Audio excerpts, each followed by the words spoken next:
We are super excited to share this workshop. It's something we've been talking about and thinking about for a little while because we're quite interested in the intersection of how mindfulness, meditation, yoga, breath, how that all intersects and relates to outside of the yoga, off the mat, and how we can cultivate deeper awareness through our practices and also understand the mechanics that are happening in the body and in the mind with the brain. So as a segue into this exploration, we're really going to look at the nervous system and how once we understand what's happening in the body, we can create some pauses, we can begin to witness certain patterns that we have.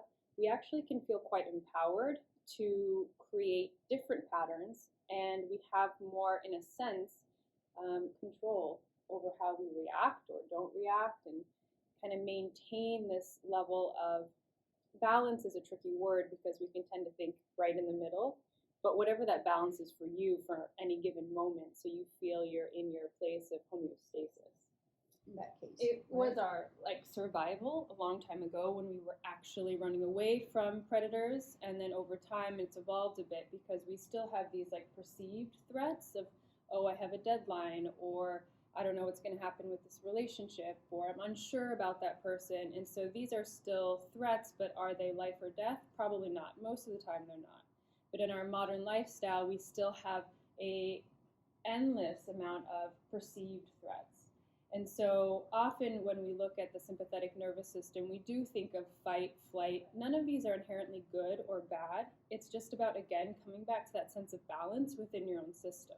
So if you're constantly spending time in a stress, like, ooh, I don't know what's going to happen, which is understandable given the last year, more or less, that's going to be taxing on your body. We want to be able to fluctuate and to move back and forth between the two systems, because within a sympathetic system, that's also where we have enthusiasm and play, and it's how we actually get things done.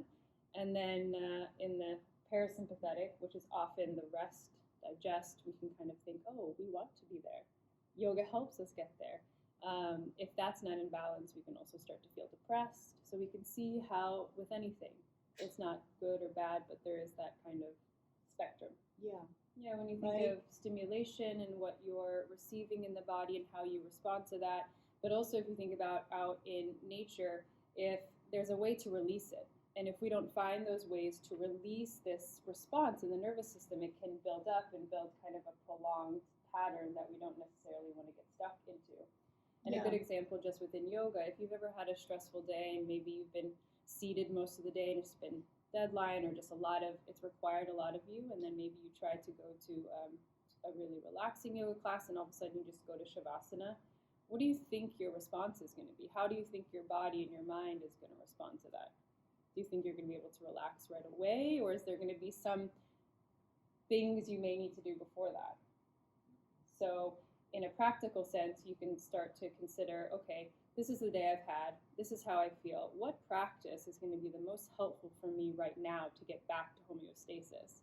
Because most often, if you're going to a 5:30 yoga class, whenever that's possible, and you go down to lay down, you've got to move that energy. I mean, we're animals, we're mammals. We've got to move that so that then you can relax. Not always. This is going to be different in all of our bodies.